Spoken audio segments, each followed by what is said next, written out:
그러면 작가님 혹시 작가님께서 요즘에 그 매일 이렇게 또 유튜브에서 좋은 자료들 이렇게 종합해서 또 보여주고 계시잖아요. 좀 주목하고 계신 좀 뉴스 같은 게 있으세요? 저는 뭐 어떤 특정한 소스를 크게 이렇게 보지는 않고요. 최대한 뭐 여러 사이트들 통해서 정보를 얻으려고 하고 있습니다. 네. 네, 특별한 거 없으시고. 네. 그러면은 요즘 혹시 뭐 주목하고 계시는 뭐 온체인 데이터나 뭐 지금 최근에 가장 역시 주목하는 건 이제 현물 ETF 유입량과 유출량이죠. 일단 그걸 통해서 어느 정도 지금 수요가 계속 들어오고 있는가. 네. 그러니까 단기적인 거는 상관이 없어요. 추세를 보는 거예요. 추세를. 네. 이번처럼 뭐 3일 연속 순유출이었다. 그거는 그렇게 큰 의미가 없는 게 그 이후에 다시 유입이 되면서 또 돈이 들어오기 시작하면은 네. 그 3일 순유출은 아무 의미가 없어지는 거거든요. 네. 그렇게 며칠 동안에 그걸 보는 게 아니라 전반적인 추세적으로 지금 돈이 계속 들어오고 있는가를 보고 있는 거죠. 그러니까 오늘 진짜 그런 것 같습니다. 이게 그러니까 상승 사이클 크게 보고 샀으면 섣불리 움직이지 마라. 그렇죠. 네. 그냥 사이클 전체를 보고 투자를 하는 게 가장 좋다. 그렇군요. 그리고 이번 사이클은 슈퍼 사이클이기 때문에 그쵸. 전과 다른 네. 거기에 대한 이해를 더 많이 해야겠네요. 그쵸. 수요 충격, 공급 충격, 네. 그리고 현물 ETF. 네. 네. 그러면은 작가님 그 좀 구체적인 실질적인 질문을 하나 드려볼게요. 그 새로 투자하시는 분들 가운데 네. 김프가 네. 막 10%, 11%까지 끼는 걸 보시고 네. 야 이거 어떻게 투자하냐, 네. 10%나 비싸게 못 사겠다 하시는 분들이 네. 있는데 이런 분들이 비트코인을 좀 살 방법이 있나요? 싸게? 아니, 한국에서 산다면 김프를 지불하고 사야 되는 거고요. 김치 프리미엄이라고 하죠. 우리가 한국 프리미엄 붙는 그 이유는 크게 두 가지가 있어요. 네. 하나는 그 한국은 아직 세금이 없다는 거. 네. 비트코인에. 세금이 없으니까 사람들이 더 아무래도 프리미엄을 줄 수 있겠죠. 해외보다는. 미국은 세금이 있어요. 비트코인 팔아 양도 차익세가 있어요. 네. 그렇군요. 근데 한국은 없기 때문에 당연히 그만큼의 프리미엄을 사람들이 더 지불할 용의가 있겠죠. 네. 왜냐면 세금 안 내는 만큼의. 네. 그게 일단 첫 번째가 있겠고, 그러니까 세금 생각 안 낼 거 생각하면 사실 손해가 아닌 거예요. 그러네요. 세금이 20%인가 보네요. 그거는 이제 구간마다 다 달라요. 다르고. 그런데 한국은 일단은 세금이 없다는 게 프리미엄 요소 중에 하나고, 두 번째는 지금 암호화폐가 전 세계적으로 트래블룰이라고 해서 100만 원 이상을 송금을 하려면은 신원 인증을 해야 되고, 국내도 하고 있거든요. 네. 그래서 해외에서 한국으로, 그러니까 국내 거래소죠. 한국 거래소로 비트코인이 잘 못 넘어와요. 그래요? 네. 그러다 보니까 물량이 부족한 거예요. 제가 예전에 그렇구나. 하와이 여행을 갔었는데, 네. 거기는 똑같은 그 제품인데 미국 본토보다 가격이 비싸요. 그렇죠. 왜 그럴까요? 맞아요. 배 타고 와야 되잖아요. 와야 되니까. 그거랑 완전히 똑같은 거야. 한국 거래소는 비트코인이 들어오기가 힘들기 때문에 그만큼 물량이 부족한 거예요. 그런 거군요. 물량이 부족하니까 프리미엄이 붙는 거죠. 근데 이거 신경 쓰실 필요가 없는 게 해외 그거는 상관이 없어요. 국내에서 거래를 한다면 결국 이 국내에 프리미엄 붙은 가격이 그냥 그 가격이 되는 거예요. 네. 그리고 실제로 비트코인은 강세장이 진행되면 진행될수록 이 프리미엄이 올라갑니다. 뭐 비트코인뿐만 아니라 어떤 자산이든지 상승장이 오면 프리미엄이 붙죠 더. 네. 그렇기 때문에 지난 사이클만 하더라도 최대 20% 이상까지도 붙었었어요. 그래요. 그걸 생각하면 현재 김치 프리미엄은 오히려 싼 거라고 볼 수 있죠. 지난 상승을 저는 경험을 못 해가지고 45%까지 붙었다는데 그것도 맞나요? 제가 그걸 매번 보는 건 아니기 때문에 모르지만 저는 25%까지는 본 것 같아요. 그렇군요. 그러면 프리미엄이 앞으로 더 붙을 거라고 생각을 한다면은 김치 프리미엄이 붙어서 못 사겠다가 아니라 오히려 더 붙을 거니까 더 이득이다라고 생각을 해야겠죠. 그렇군요. 그러네요. 이게 분양권 비싸지는 것처럼 생각하면 되겠네요. 그러면은 만약에요, 그 우리나라에서 미국 주식 사는 것처럼요. 비트코인 ETF, 뭐 IBT나 뭐 FBTC를 막 살 수 있는 거예요. 그러면은 김프가 좀 줄어들 수도 있겠네요. 수요가 좀 그쪽으로 빠진다면은 줄어들 수도 있지만 저는 거래소를 통해 투자를 하는 수요와 그렇게 증권 앱을 통해 현물 ETF를 투자할 수요는 조금 층이 다르다고 보거든요. 그렇기 때문에 아마 큰 변화는 없지 않을까. 거기다 추가적으로 증권 앱에서 ETF를 사면은 세금을 내야 되죠, 나중에. 15.4% 내야 되지만은 지금 그 암호화폐 거래소에서 사는 비트코인은 세금이 없잖아요. 그러면 세금이 없다는 걸 생각하면은 그렇게 뭐 프리미엄에 영향을 미치지는 못할 거라고. 그러겠네요. 그리고 거기 ETF에서 그걸 ETF로 사면 못 빼는 거잖아요. 지갑으로. 그렇죠. 못 빼죠. 현물 그 캐시인 캐시아웃이라고 하죠. 현금 정산이기 때문에 팔 때는 무조건 그냥 팔아서 현금으로 받아야 됩니다. 네. 그러면은 그 비트코인이 가진 뭔가 나의 자산의 완전한 소유권이라는 그 개념에서는 그건 없고 어떻게 보면 비트코인에 대한 그 등기 권리증을 받는 느낌이라고 봐야 돼요. 그렇기 때문에 일반적으로 추천드리진 않고 다만 나는 거래소에서는 도저히 못하겠다 하시는 분들 또는 뭐 예를 들어서 법인 자금이라든지 아니면 뭐 연금 계좌에서 투자한다든지 등등의 이유로 무조건 증권 앱을 통해서만 거래를 해야 되는 거다. 라는 경우에는 할 수 있는 거죠. 그러면 그 ETF를 우리가 증권을 사면 그 블랙록이 현물 ETF는 사는 거죠. 아니 현물은 사는 거죠. 그렇죠. 현물을 사는 거죠. 그리고 예치 커스터디를 해놓는 거죠. 그렇죠. 그렇게 되는군요. 그러면 또 이런 질문을 남겨주셨어요. 김프가 너무 끼다 보니까 코인베이스나 마이크로 스트래티지 사겠다. 왜냐면 환율 좀 1,300원이라 해도 그거는 좀 생각을 해봐야 되는 게 지금 비트코인이 오르는 동안 마이크로 스트래티지나 코인베이스는 비트코인보다 1.5배에서 2배 정도 더 올랐어요. 그렇게 생각하면 오히려 김치 프리미엄보다 훨씬 더 많이 붙은 거죠. 김치 프리미엄은 원래 과거에도 한 2, 3% 있었잖아요. 거기서 10%면은 7% 더 붙은 건데 마이크로 스트래티지나 코인베이스는 지금 1.5배에서 2배가 더 올랐으니까 비트코인보다 얘는 김치 프리미엄으로 굳이 환산을 하자면 50%에서 100%가 붙은 거예요. 그렇군요. 그거를 생각한다면은 그런 주식을 사는 게 꼭 그 김치 프리미엄을 피하기 위한 수단이 되기는 좀 어렵죠.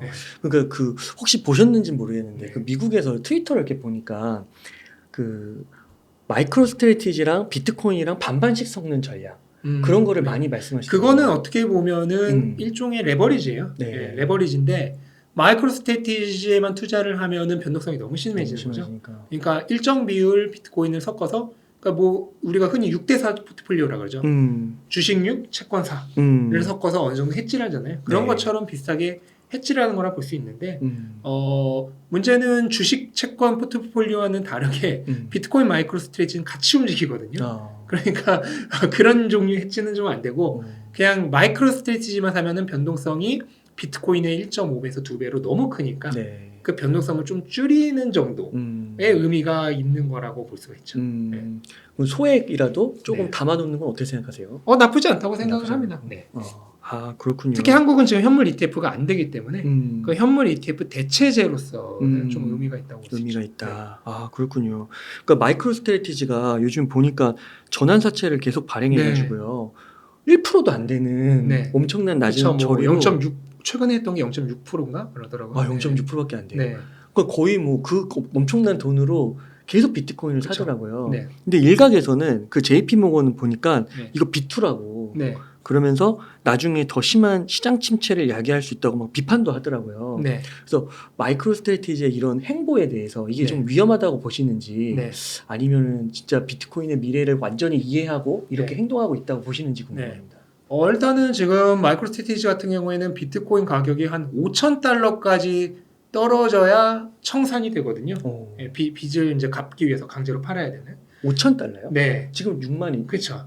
한참 남았네요. 그렇기 때문에 뭐 현실적으로 그 가격까지 가기는 어렵다고 저는 보기 때문에 뭐 시장이 침체되는 것과 전혀 상관이 없고 이미 마이크로 스트래티지는 지난 사이클의 강세장부터도 계속 샀죠.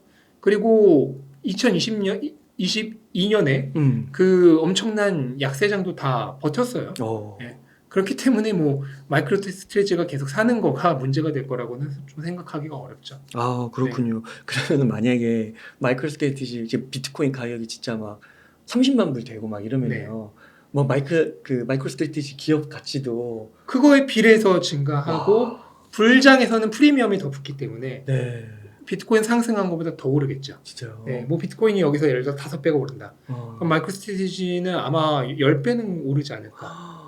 그러면 진짜 막 시가총액도 엄청나게 올라가겠네요. 그렇죠. 근데 이제 그것만 보고 투자를 하시는 분들은 또 그 중간중간의 변동성에서 비트코인이 예를 들어 20% 조정받을 때 마이크로 스트래티지는 40% 조정받을 거니까. 그러니까 엄청나게 거기서 어차피 털려 나가실 거기 때문에 그런 상승만 보고 투자하시는 거는 조금 어렵고 확실한 믿음을 가진 분들만 투자를 하는 게 맞겠죠. 제가 사실 마이크로 스트래티지 주식을 좀 갖고 있거든요. 네네. 근데 보니까 진짜 이번에 그 5% 비트코인 빠졌나요? 근데 이거 진짜 2배 이상 빠지더라고요. 마이크로 스트래티지는 30% 빠지는 거예요. 그러니까 엄청 빠지더라고요. 그래서 그 막 진짜 그 돈이 내 돈 같았으니까 올라갔을 네. 때는 아깝더라고요. 그러니까 사이클 중에는 그 찍히는 평가 이익이 내 돈이라고 생각을 하시면 안 돼요. 안 돼. 그렇구나. 네, 그냥 내 돈이 아니다라고 생각을 하고 계셔야 돼요. 네. 어. 그러니까 그 중간에 뭐 예를 들어서 어제만 하더라도 내가 플러스 1억이었는데 오늘 플러스 8천 됐어. 2천만 원 날렸네. 맞아요. 라고 생각을 하시면 안 돼요. 네. 맞습니다. 그러니까 지금 이런 말들도 너무 중요한 게 이게 고수가 이런 말을 해줘야 되는데 이게 모르는 사람들은 그거에 또 너무 집착해서 네. 다음에 오면 이렇게 해야지 그쵸. 하다가 실수를 저지르는 것 그렇죠. 같아요. 그러면 꼭 망하죠. 네. 그렇게 되는 거군요. 그 또 한 가지가 이더리움 ETF는 네. 조금 이제 물 건너갔다 5월은 네. 그런 얘기들이 많이 나오는 것 같더라고요. 근데 가능성적으로 조금 확률이 많이 낮죠. 낮으신 네. 거고. 실제로 지금 SEC가 이더리움은 증권이 아니다라는 것도 확답을 안 하고 있고 오히려 얼마 전에도 보니까 이더리움 재단 등의 여러 가지 뭐 조사 요청을 했더라고요. 네, 그게 뭐 이더리움을 승인하려고 하는 건지 아닌 건지 모르지만 기본적으로는 일단 어쨌든 이더리움은 승인이 안 될 것이다라는 것을 전제하고 투자를 하는 게 오히려 옳다고 생각을 해요. 네. 그러다가 되면은 대박인 거고. 네. 하지만 기본적인 기대감은 안 될 것이다에 맞춰서 저는 이더리움 투자하고 싶으신 분들은 해야 된다고 생각을 합니다. 이게 그 오늘 나온 뉴스라서 네. 저도 이게 정확히 좀 질문을 드리면서도 근데 RWA라고 네. 무슨 토큰화 하는 것 같은데 네네. 그 블랙록에서 네. 뭐 이거를 뭐 만들었다고 하는 것 같더라고요. 블랙록은 기본적으로 꼭 암호화폐 원래뿐만 아니라 네. 모든 기초자산 시장을 향후 토큰화를 하고 싶어요. 네. 그러니까 디지털 자산을 하고 싶어 하는 거죠. 네. 하지만 그런 자산들과 비트코인은 그냥 구조적으로 달라요. 네.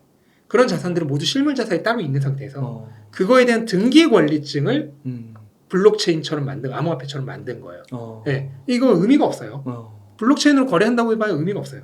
어차피 실물 자산 따로 있고 걔에 대한 파생 상품이에요. 네. 비트코인은 제가 다르다고 했죠. 비트코인은 세계 최초의 인류 최초의 네이티브 디지털 자산이에요. 네이티브 디지털 에셋. 네. 그러니까 그냥 비트코인 자체가 그 어떤 다른 것도 필요 없는 그냥 그 자체가 실물인 거예요.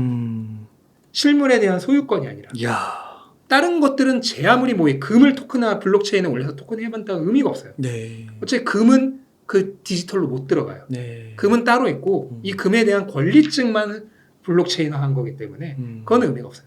네, 비트코인 그다음에 최근에 그 이후에 나온 다른 암호화폐들만이 그냥 그 자체로 실물인 네이티브 디지털 에셋인 거죠. 그래서 블랙록이든 뭐 누구든 어떤 자산들을 토큰화한다고 해봐야 아무 의미가 없는 겁니다. 그래요? 네. 그러면은 저기 막 RWA 뭐 코인이라고 해서 네. 막 분류 막 하셔가지고 방송에서 하시는 유튜버 분들도 많으시더라고요. 네. 그런 거에 투자하는 거는 좀 어떻게 생각하세요? 뭐 그거는 아직은 뭐 구체적인 것들이 안 나왔잖아요. 그러니까 지금 시점에서는 좀 평가하기가 어렵고 네, 조금 더 구체적인 정보들이 나와야 뭐 얘기를 할 수가 있겠죠. 네. 그렇군요. 그래서 그런 걸 또 막 이더리움 기반에서 한다고 막 그래가지고 뭐 하다 보면 이더리움이 또 되게 중요한 건가 보다 막 이런 생각도 들고. 네. 지금 저도 좀 공부를 해서 더 날카롭게 한번 나중에 질문을 한번 드려보도록 하겠습니다. 그러면 작가님께서는 비트코인만 투자하시는 건 아니잖아요. 네. 막 이더리움도 하시고 솔라나 알트코인도 어느 정도 하죠. 다만 이제 비중이 비트코인이 크게 높은 거고 알트코인도 어느 정도는 투자를 하고 있습니다. 그럼 지금은 알트코인에 좀 투자를 해도 되는 시기라고 보세요? 지금은 아직 초기 단계라고 보고 있어요. 네. 알트코인이 본격적으로 상승장이 되는 게 보통 그 암호화폐가 전반적으로 불장으로 치달을 때거든요. 네. 그때가 언제냐면은 비트코인이 전고점 완전히 뚫은 다음이에요. 네, 그때부터 이제 비트코인의 암호화폐 시장 내 점유율이 급격하게 낮아지기 시작합니다. 지금 54% 정도인데 이게 50% 이하로 떨어질 거예요. 그래서 아마 40%, 뭐 심하면 30%까지도 떨어질 수 있어요. 그렇게 떨어진다는 얘기는 뭐냐면 비트코인 가격이 떨어진다는 게 아니라 비트코인도 오르는데 알트코인들이 더 오르면서 비중이 줄어드는 거예요. 얘는 이만큼 오를 동안 얘는 이만큼 오르니까. 근데 그런 불장이 보통 비트코인 정고점을 완전히 뚫어낸 이후부터 펼쳐지기 때문에 지금은 조금은 빠른 단계라고 할 수 있죠. 하지만 먼저 투자를 시작하고 싶으신 분들이라면 지금 이제 어느 정도 알트코인 투자도 생각해 볼 수 있는 단계죠. 뭐 좀 알트코인 가운데서도 시가총액이 있잖아요. 네. 뭐 좀 큰 거 위주로 공부하시고 투자하시고. 그렇죠. 지금은 아무래도 아직까지는 시가총액 적어도 한 20위권 이내 20위권이네요. 의 알트코인에 좀 분산 투자를 하면서 공부를 하시면서 내가 조금 더 좋다고 생각하는 알트코인 비중을 늘리고 좀 별로인 것 같은 애들은 비중을 줄이고 그 줄인 걸로 그 더 믿음 가는 애한테 네. 비중을 실어주면 되는 거잖아요. 그런 식으로 나중에 리밸런싱을 하면 되는 거기 때문에 네. 지금은 그냥 시가총액 20위권 내에 좀 메이저 알트코인 위주로 분산 투자를 하시면은 그래도 상대적으로 안전하지 않을까라고 생각을 합니다. 그 작가님께서 코인뿐만 아니라 AI 쪽에 대해서도 굉장히 해박하시잖아요. 뭐 해박한 정도. 근데 요즘에 보니까 또 AI 하고 네. 코인하고 연관성이 있다고 하는데 혹시 네. 이런 부분도 있나? 근데 뭐 저는 그거 사실 마케팅이라고 생각해요. 아, 지난 사이클에서도 많았거든요. 아. 지난 사이클의 최고 하두 중에 하나는 웹 3.0. 네. 근데 지나고 보니까 뭐 거의 뭐 상관이 없었죠. 네. 네. 그리고 지금 그 환상은 다 깨졌잖아. 또 하나 있었어요. 메타버스. 메타버스도 지금 다 어떻게 보면 그쵸. 망했죠. 지금 메타버스 가장 유명했던 코인 중에 하나가 샌드박스인데 그래요? 지금도 여전히 뭐 다른 알트코인들보다도 훨씬 못하고 네. NFT도 그렇고 그렇군요. 네. 여러 가지 테마들이 그때그때 있는데요. 이번 테마는 AI와 이제 맞물린 거죠. 그랑 맞물려서 AI 이거는 AI와 관련된 코인이다. 이런 식으로 선전을 하는데 99%는 저는 마케팅이라고 생각을 하고 있습니다. 물론 그 마케팅도 사람들의 그 투기심을 내가 잘 이용해서 돈을 벌 수 있다. 라고 하면 해도 되는 거죠. 참 네. 어려운 것 같아요. 네. 뭐 밈코인 이런 거 있잖아요. 네. 개구리 코인. 밈코인은 기본적으로 매 사이클마다 결국 뜨는 시기가 옵니다. 네. 매 사이클마다 그랬어요. 네. 지난 사이클에는 이제 강아지였죠. 네. 도지코인이랑 시바이누. 근데 이번 사이클은 이제 도지코인, 시바이누가 조금 상대적으로 약하죠. 시가총액도 워낙 커졌고. 네. 그러다 보면서 그 밑에 이제 페페, 개구리. 개구리. 강아지는 영원히 인기가 있어요. 네. 이번에 강아지 또 봉크, 솔라나 쪽에 봉크랑 그다음에 위프라고 해서 털모자 쓴 이상한 강아지 있거든요. 네. 이 두 개가 지금 쌍도마차인데 어마어마하게 올랐어요. 그래요? 거의 뭐 1000배 초기보다 1000배 이상. 초기보다. 그거 지금 폭락했나요? 아니요, 아직도 높아요. 네. 그래요? 지금도 최근에도 계속 물론 이번 비트코인 조정받으면서 약간 조정받았지만 여전히 고점 영역되고 훨씬 더 오를 가능성이 있겠지만 왜냐면 사이클이 진행이 된다면. 근데 민코인에 투자를 한다면 그나마 이제 좀 가능성이 높은 애가 일단 첫째로 강아지여야 돼. 강아지. 뭐 개구리나 고양이, 네. 뭐 라마, 네. 네. 하마 등등 뭐 여러 가지 있는데 기왕이면 좀 피하시는 게 낫고 확률 높게 가려면 강아지여야 되고 또 강아지일 경우에도 네. 가능하면 시바견이 시바견. 좋아요. 네. 도지, 시바, 방금 말씀드린 봉크랑 위프도 다 시바예요. 지금 말씀드린 4개가 다 시바견이에요. 네. 그래서 좀 일본 품종 강의라서 좀 가슴이 아프긴 하지. 진돗개였으면 더 좋았긴 한데 네. 가슴이 아프긴 하지만은 시바견 테마 민코인이 인기가 많다. 그래서 시바견 테마 민코인이 초기 이제 런칭이 됐다. 네. 하면은 소액 뭐 그냥 용돈 수준의 네. 금액 넣어 보면은 뭐 운 좋으면은 그냥 그 소액이 그래도 나름 뭐 여행 한번 갈 수 있는 그 정도 금액이 될 가능성도 충분히 있죠. 근데 그 정도의 그냥 재미 요소 정도로 해야지 재미로. 거기에 뭐 막 차 한 대값 넣고 그러시면은 이제 진짜 큰일 날 수가 있는 거죠. 그렇군요. 그러니까 진짜 그런 거는 진짜 그냥 오락으로. 그렇죠. 재미로. 그런 식으로 재미로 생각해야 된다. 그렇죠. 네, 감사합니다.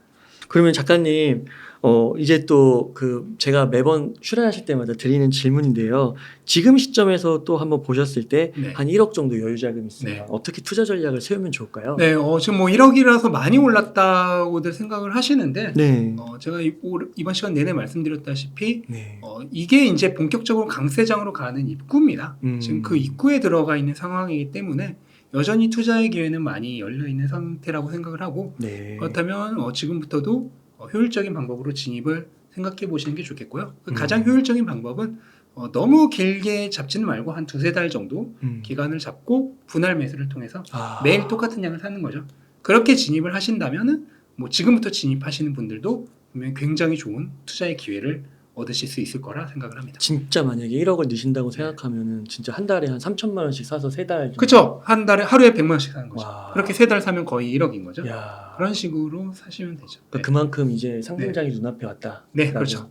그렇게 보시는 거고요. 근데 상승장이 눈앞이니까 또 너무 길게 잡고 들어가면 안 되겠죠. 그렇죠. 네. 다 놓쳐버리는 거예요. 네. 그러니까 그 그래프 이렇게 그려주신 거 보니까 다 고점 넘었을 때 엄청나게. 네, 맞습니다. 고점, 그러니까 전고점을 돌파한 순간부터가 음. 진짜 상승장의 시작이에요. 근데 아직은 그 입구 고점을 단계인 거죠. 완전히 네. 뚫지. 네, 완전히 않았으니까. 못 들었으니까. 그랬으니까 기회가 있는 거네요. 어떻게 그렇죠. 보면. 기회가 아직 열려 있다. 이거 막차 문이 지금 열려 있는. 막차이문. 와, 그렇구나. 한 번 닫혔어요. 한 번 닫혔다가 그 가끔 문이 다시 열리잖아요. 그렇죠. 7만 넘어서 닫힌 줄 알았는데 문이 다시 열린 거예요. 네.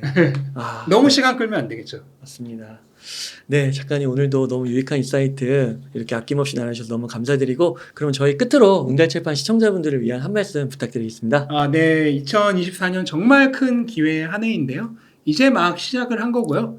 정말 재밌는 시간이 앞으로 펼쳐질 테니까 네, 저희 웅달책방 그런 시간 되시면 멘탈리즘보다도 찾아오셔서 투자 공부하시면서 이 기회를 마음껏 즐기셨으면 좋겠습니다. 재밌는 시간이라고 하니까요. 제가 갑자기 롯데월드, 네네네. 서울랜드 그때 독수리 요새인가? 그거 네. 생각나요. 어렸을 때. 네. 저는 그거 무서워서 못 탔거든요. 네. 근데 탔던 애들은 그거 계속 타는 그쵸, 거예요. 재밌죠. 네. 근데 그게 어떻게 보면 이제 저희가 상승장 올라가면서 네. 이게 나올 수 있는 거잖아요. 그쵸, 네. 근데 제가 이제 거기에 대해서 막 처음 타보고 이러니까 네, 놀래가지고 네. 못했는데, 역시 그래서 이제 네. 비트코인 슈퍼사이클하고 또 비슈사 강의까지 이렇게 링크 남겨드리겠습니다. 그래서 그런 거 공부하시면은 독수리 요새나 뭐 자이로드롭 이렇게 즐기실 수 있다. 네. 이게 그냥 일직선으로 올라가면 재미 하나도 없어요. 굴곡이 맞아요. 있어야지 재밌는 그렇죠. 거죠. 네. 네, 그래서 그 스릴을 만끽하실 수 있다라는 말씀 드리면서 오늘 그러면 신민철 작가님 인터뷰 마치도록 하겠습니다. 이렇게 해서 신민철 작가님을 모시고 이야기를 나눠봤습니다. 긴 시간 동안 유익한 인사이트 많이 나눠주셔서 감사의 말씀 드립니다. 오늘 고생 많으셨습니다. 감사합니다.